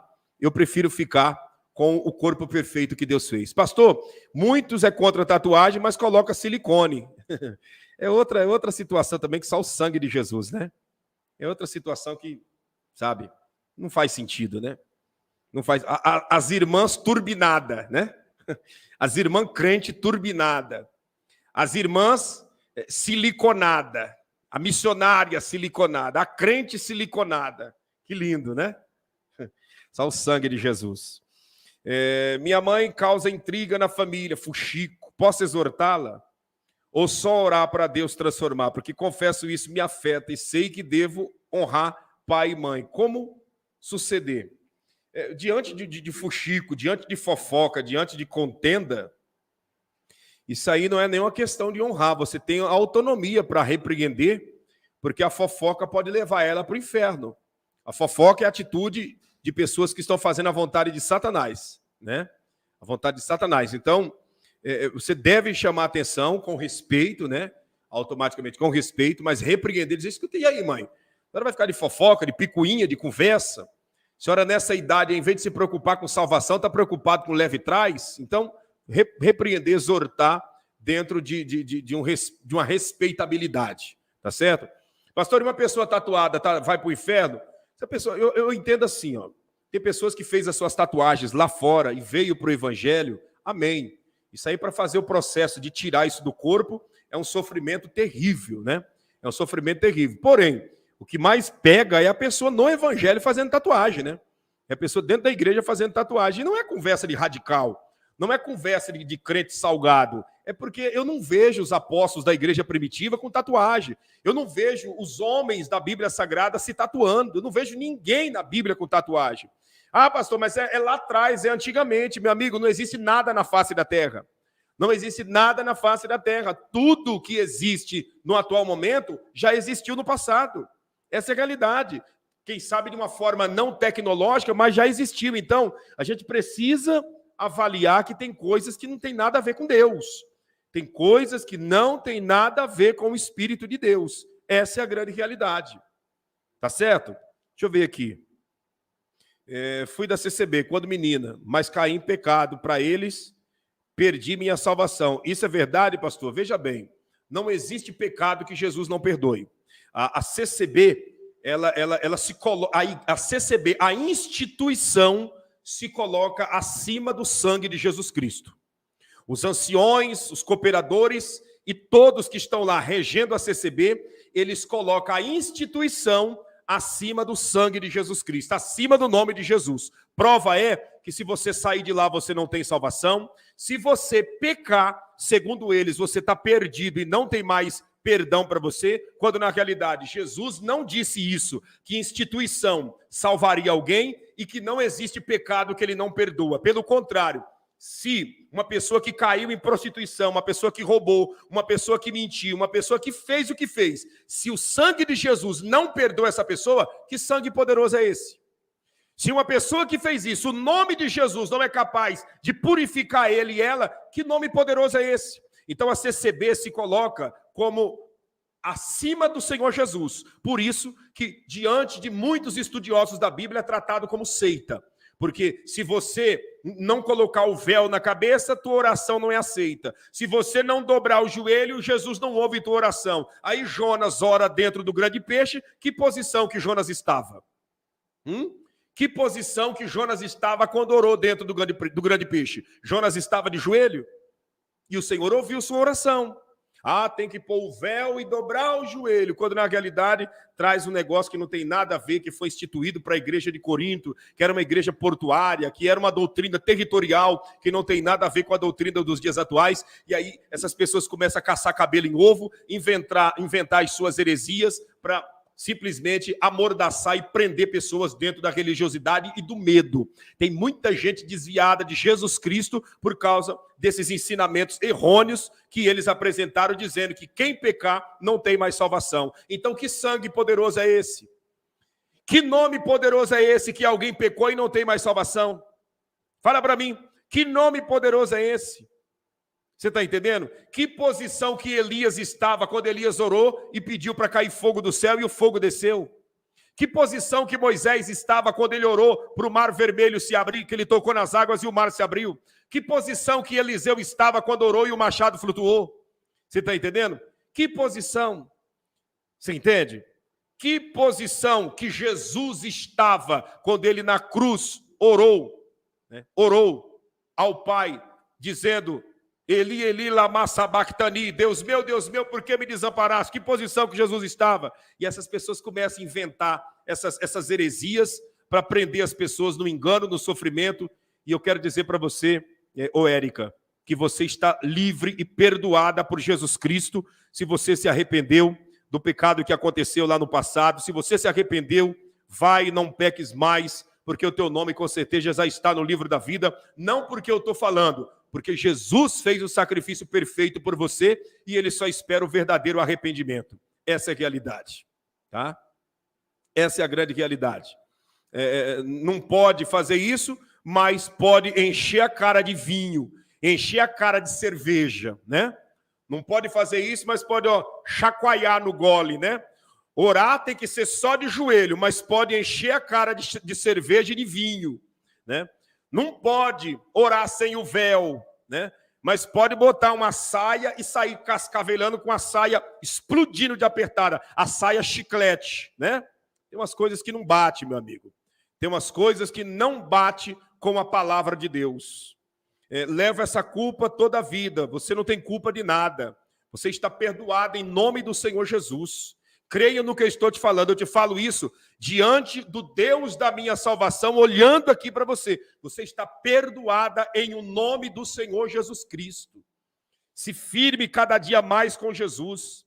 Sirva a Ele na obediência. Sirva a Ele na obediência e na renúncia da tua vontade, porque com certeza teu nome está escrito no livro da vida, e no dia da salvação do Senhor, você irá passar uma eternidade com Ele, e teus pecados jamais serão lembrados. E quem te condenou e te acusou, ainda irá prestar conta perante Deus, por estar ensinando um engano e uma heresia que vem do próprio diabo na face da terra. Satanás que é o pai da acusação e da condenação. Jesus não, Jesus é o doador do perdão e da misericórdia. É Ele que perdoa, é Ele que automaticamente manifesta a sua tamanha misericórdia. Essa é a realidade. Deixa eu ver aqui quem mais fez pergunta. Já ouvi falar que o povo da CCB... É isso? Deixa eu ver qual que é a minha esposa. Essa de baixo? Pastor, faz diferença orar por uma pessoa endemoniada com óleo ungido nas mãos ou sem óleo ungido nas mãos? Quem está perguntando é a missionária Rosângela. Deus te abençoe, missionária. Júnior está dormindo? Eu vou fazer uma live aqui, vou apresentar o Júnior para vocês, viu? Ele já tem 3 meses, eu quero apresentar ele para vocês. Tem diferença orar com óleo ou sem óleo? Tiago disse assim, ó. Está alguém entre vós contente? Cante louvores. Está alguém entre vós triste? Ore ao Senhor. E a oração, né, da fé salvará o doente, e se tiver cometido pecado, ser-lhe-ão perdoados. E Tiago ainda aconselha a chamar as autoridades da igreja, né? Quando diz autoridade da igreja, as autoridades espirituais, para ungir com óleo, para que se houver cometido pecado, essa pessoa ser perdoada. Então o óleo é a representação do Espírito Santo. É claro que não faz diferença, mas a unção com óleo, ela serve muito mais para curar os enfermos e para perdão de pecados. Tá bom? Deixa eu ver quem mais aqui.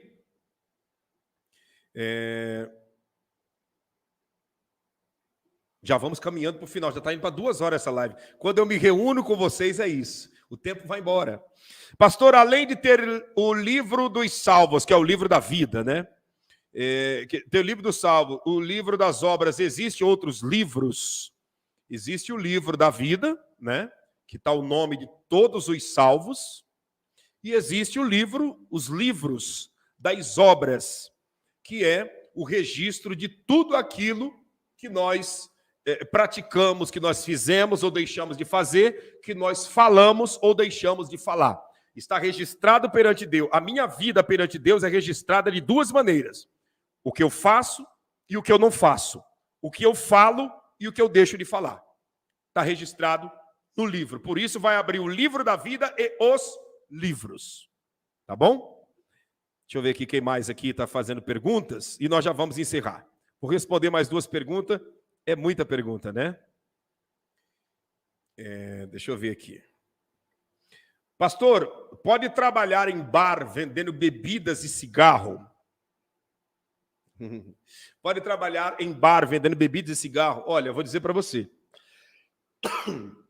Existem funções aqui nessa vida que nós estamos servindo como instrumento das trevas.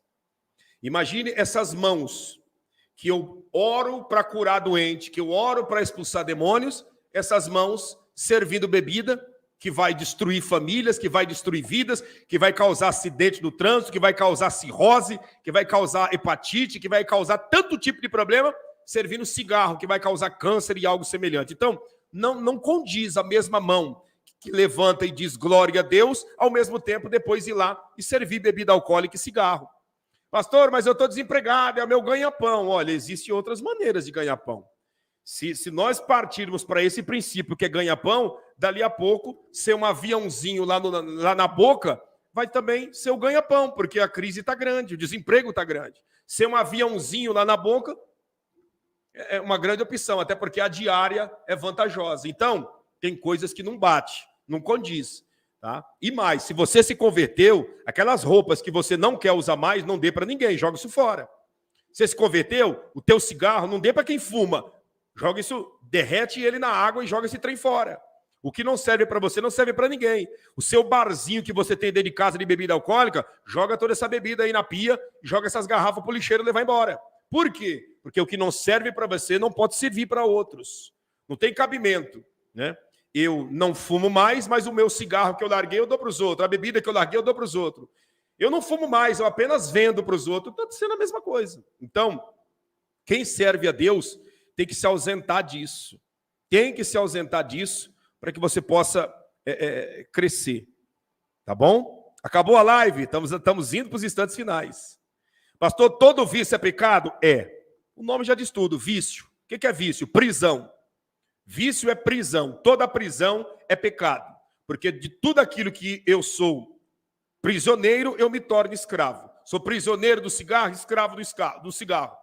Prisioneiro do cigarro, escravo do cigarro. Prisioneiro da bebida, escravo da bebida.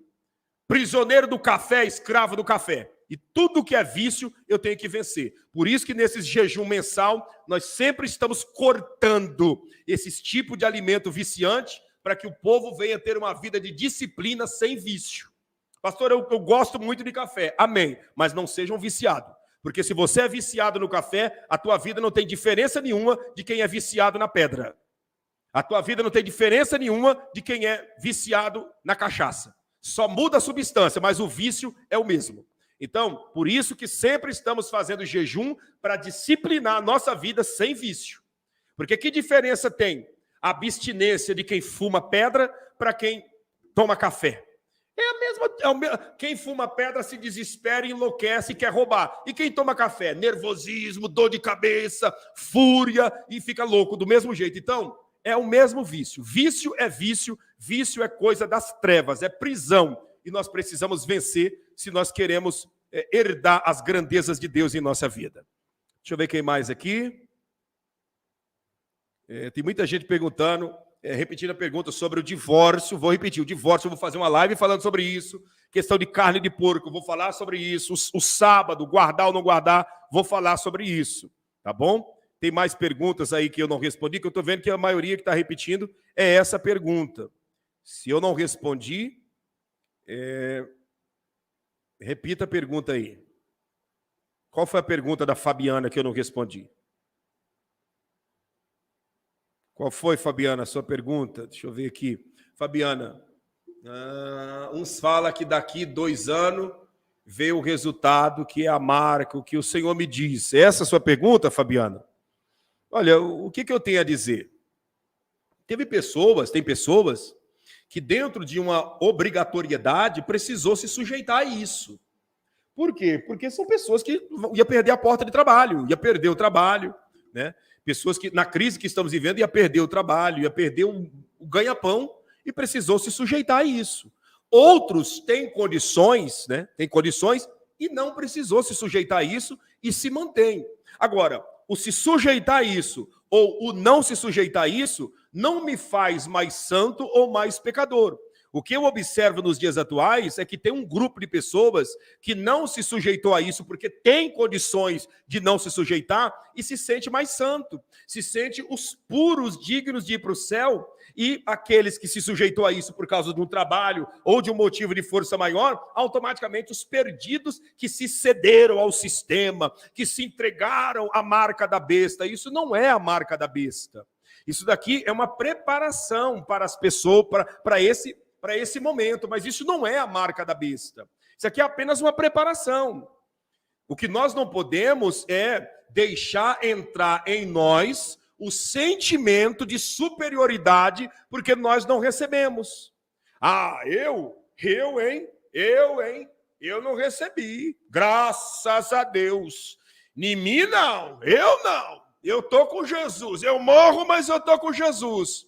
Às vezes, quem sabe, uma pessoa que fala isso, não teve ainda, né, a situação de ser encurralado para o sim ou não. Um filho dentro de um hospital internado em uma UTI. E aí? Você vai visitar teu filho na UTI ou você vai ficar sem? Diga para mim. Teu filho está na UTI. E você não vai entrar sem isso. Como que fica? Você vai mandar alguém lá no teu lugar visitar a pessoa na UTI?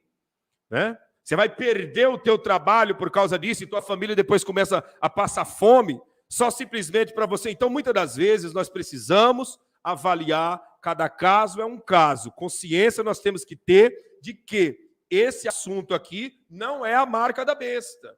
Não é.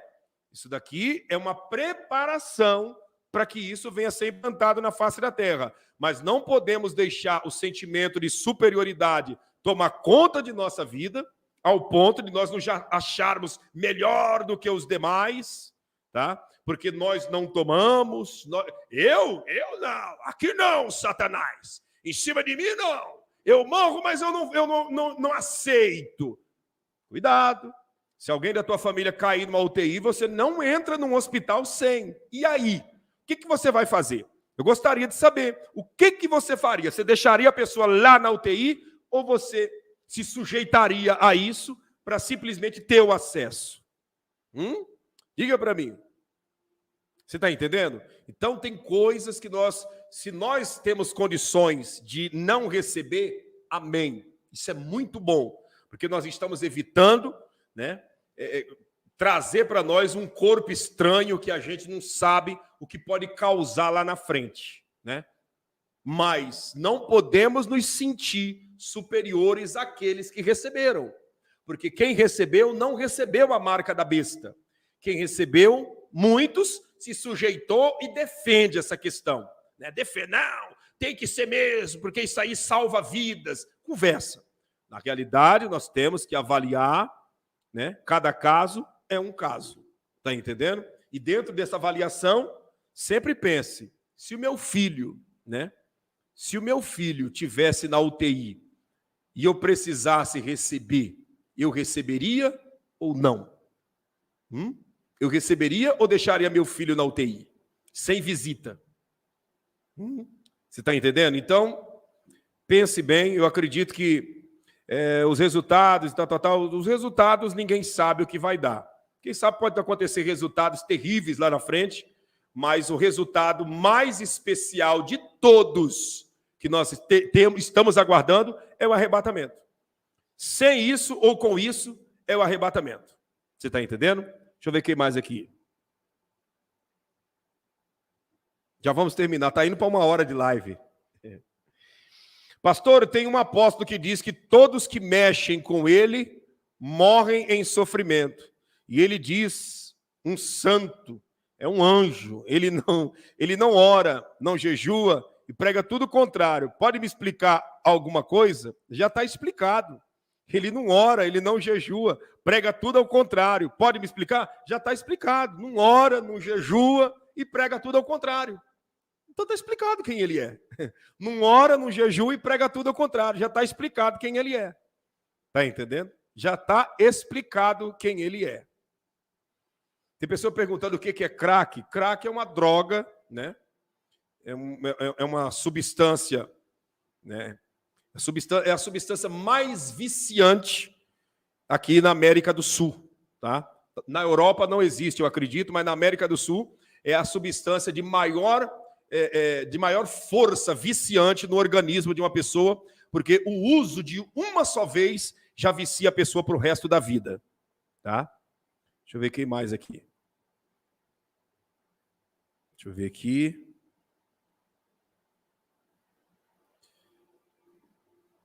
Café é pecado? Eu não sei se café é vício, mas eu não tomo café. Tomo assim, de vez em quando, me dá uma louca, mas porque gosto, mas não... eu não estou dizendo que café é pecado. Entendo o que eu estou dizendo. Não estou dizendo que café é pecado. Estou dizendo que o vício do café nos torna vulnerável como o vício de qualquer outra substância que não é liberada. O vício do café é o mesmo vício do cigarro. É isso que eu estou dizendo. Não estou dizendo que café é pecado. Estou dizendo que o vício é vício. Tá certo? Deixa eu ver aqui. Vamos lá. Deu para entender, gente? Deu para compreender? Tem crente que faz festa e dá cerveja para os convidados. Aí é complicado, hein? Aí é difícil. Aí os próprios convidados já sabem que ele não é crente, né? Que ela não é crente. Pastor, para quem trabalha na área da saúde é obrigatório e sem isso não pode cuidar dos que precisam. Exatamente, é o que eu estou dizendo. Ou perde o trabalho, né? Aí fica difícil, né? Fica complicado. Guardar o sábado, eu vou trazer uma live falando sobre a guarda do sábado. Olha o que a Maria Campelo está dizendo. Está aí na linha do tempo, ela está dizendo. E aí, o que você me diz? Ela abandona o tratamento do filho e deixa o filho sem tratamento? Deixa o filho sem acesso aos hospitais, porque ela não vai se sujeitar a isso? Ou ela fez o certo de se sujeitar por amor ao seu filho? Ah, pastor, misericórdia, meu amigo. Nós servimos um Deus inteligente, um Deus grande e um Deus poderoso que sabe de todas as coisas. Você, como mãe, você abandonaria o tratamento do seu filho? Você deixaria o teu filho morrer à míngua? Fala para mim. ou você faria o que a Maria Campelo fez? Agora eu estou fazendo a pergunta para você. Vocês fizeram várias perguntas para mim, agora eu estou fazendo a pergunta para você. Para homem e para mulheres que estão aqui. Você faria o que a Maria Campelo fez, ou você deixaria teu filho morrer à míngua, qualquer outro levar ele até o médico, ou deixa isso quieto, vamos orar para Jesus curar? O que você faria? O que você faria? Porque muitas das vezes, como diz o ditado, pimenta no olho dos outros é um colírio muito refrescante. O que você faria? Você deixaria teu filho morrer à míngua? Não, de jeito nenhum. Eu não levo ele no hospital e não entro lá. Eu não entro lá. Meu amigo, como diz a Márcia, existem situações e situações. Para pensar. Como que uma mãe vai largar um filho sem o tratamento? Agora, existem pessoas que, não, eu vou porque isso aí salva vidas, isso e aquilo. Aí já é outro assunto. Mas não, olha o caso da Maria Campelo. O que você me diz? Você vai deixar teu filho sem tratamento? Você vai largar teu filho à míngua? E aí? E aí? Onde está o amor de mãe? Onde está o amor de mãe que, como diz ditado, que pula na frente de um leão e de uma leoa para defender um filho? Então, existem casos e casos, nós não podemos generalizar, porque senão nós entramos por um caminho que não vai ser o caminho da salvação. Sobre canhoto, o canhoto faz as coisas com a mão esquerda.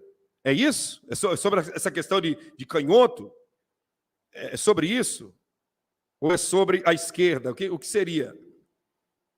Eu tomo 1000 vezes. Imagina, é teu filho, é tua filha, é o patrimônio que Deus confiou sobre você.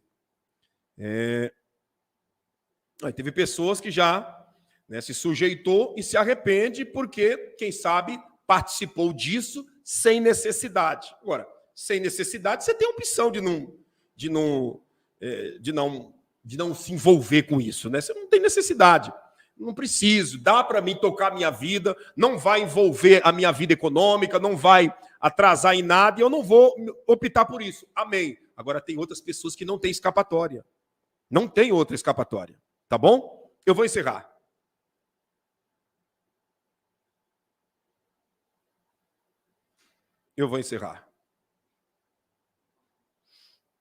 Deixa eu ver aqui. Deixa eu ver. O que é o canhoto aqui, o famoso canhoto? Pastor, vou fazer novamente a pergunta do canhoto para o senhor não esquecer. Segundo uma pregação, Deus não aceita pessoas com alguns defeitos no Velho Testamento. Diz... entendi, Edneide Magalhães. Veja bem, no Antigo Testamento, existem leis que Deus não aceitava para o sacerdócio, pessoas que tinham problema na vista direita, na mão direita, né? Principalmente na vista direita e na mão direita, essas pessoas não poderiam exercer o cargo de sacerdote. Por isso que quando Jesus foi capturado no Getsemane, Pedro cortou a orelha direita de Malco. A Bíblia é bem clara que Pedro tirou da sua espada e cortou a orelha direita do servo do sumo sacerdote. Jesus foi lá e colou novamente a orelha direita de Malco, porque ele estava no último ano de estágio para ser sacerdote. Era 5 anos de estagiário para depois se transformar em sacerdote. No último ano do seu estagiado, ele foi acompanhando o sacerdote, né, até o Getsemane, e lá a sua orelha direita foi cortada por Pedro. Naquele instante, estava cancelado a sua chamada ministerial para trabalhar no sacerdócio. Por quê? Porque sem a orelha direita ou com problema na vista direita, não tinha como ser sacerdote. Jesus, dono da misericórdia, foi lá, pegou a orelha direita e colou novamente, dizendo para Malco: Malco, não está tudo perdido. Tua orelha está aí de volta, você vai ser sacerdote. Mesmo você estando aqui para me prender e para automaticamente me levar até o martírio, eu estou te devolvendo o teu sacerdócio. Tua orelha está colada perfeitamente novamente. Então, esses problemas tinha, né, na questão do Antigo Testamento, de pessoas que tinham defeitos, não exercer cargos ministeriais. Porém, perante Deus, ninguém é rejeitado. Prova é que Bartimeu era um aleijado, né, um cego, e Jesus curou ele da sua cegueira. Se ele era cego, ele tinha problema na vista direita e na esquerda. Jesus curou as duas. Está entendendo? E assim sucessivamente. Então, perante Deus, não existe defeito físico que nos descredibiliza. Não existe problemas físicos que nos faz menor do que os demais. Todos nós temos uma alma igual perante o Altíssimo Deus. Tá certo? Ah, pastor, e a pessoa que nasceu, que é canhota? Essa pessoa não pode servir a Deus? Eu sou canhoto. Eu sou canhoto. Eu escrevo como tudo que eu faço é com a mão esquerda. E no futebol, quando eu jogava, também era tudo com a perna esquerda. Por isso que eu jogava de lateral esquerdo, de meia esquerda, de quarto zagueiro pela esquerda, porque a minha perna forte é a esquerda e minha mão forte é a esquerda. Mas isso não quer dizer que tenha algum defeito. Isso é no físico, mas no lado político eu já não sou do lado da esquerda, não. A esquerda é trevas, politicamente falando.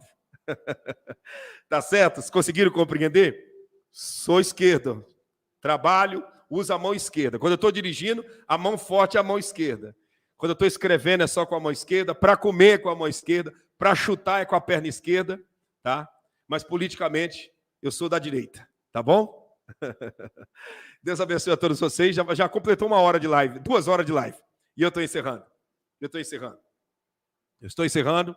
Que Deus abençoe a todos vocês. Obrigado pela sua atenção. Exatamente. A nossa salvação vai depender da nossa fé. Ela é 100% ligado à nossa fé. Usa talher com a mão esquerda. Tem muita gente aqui que come com a mão esquerda, hein? Falta poucos likes, como diz a nossa irmã Maria Pereira. Vamos lá, gente. Vamos meter o dedo aí nesse like aí e fazer a coisa acontecer? Deu baixa a nossa audiência. Vamos romper esse algoritmo aí agora nesse finalzinho de live. 2 horas de live. Vamos lá. Deus abençoe a todos. Abra a sua mão. Que o Senhor te abençoe e te guarde. Que Ele faça o seu rosto resplandecer sobre ti e tenha misericórdia de ti. Que o Senhor sobre ti levante seu rosto e te dê a mais perfeita paz, tanto hoje, amanhã e eternamente, em o nome de Jesus, e todos digam amém e graças a Deus. Olha só, que bênção, hein? Deixa eu ver aqui quem falou aqui, foi a... Diga amém, graças a Deus. A Cris Del Carlos, pastor, é dos Atletas de Cristo, eu me converti lá. Eu já frequentei muito o Atleta de Cristo, né?